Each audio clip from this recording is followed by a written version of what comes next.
शब्दातून कृतीत उतरवणारा हा क्षण इथे साकार होतोय।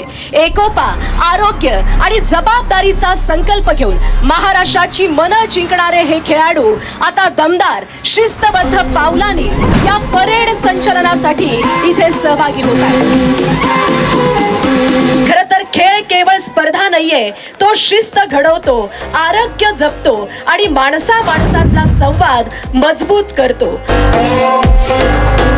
ही आहे संस्कृतीची मशाल आणि ही आहे कर्तव्याची मशाल। ज्या प्रकाशामध्ये जबाबदारीला दिशा मिळते, शिस्तीला अर्थ मिळतो आणि माणुसकीला बळ मिळतं, तोच प्रकाश आज क्रीडा मशालीच्या रूपानं या मंचाकडे येते। ती मशाल सांगते, खेळ म्हणजे फक्त विजय नाहीये, खेळ म्हणजे संयम आहे, खेळ म्हणजे आरोग्य आहे, खेळ म्हणजे एकमेकांशी जोडलेलं नातं आहे। दिशा दाखवणारा हा उपक्रम आपल्याला शिकवतो की रस्ता हा केवळ प्रवासाचा मार्ग नसतो, तो संस्काराचा, नियमांचा आणि जीवन मूल्याचा आरसा असतो।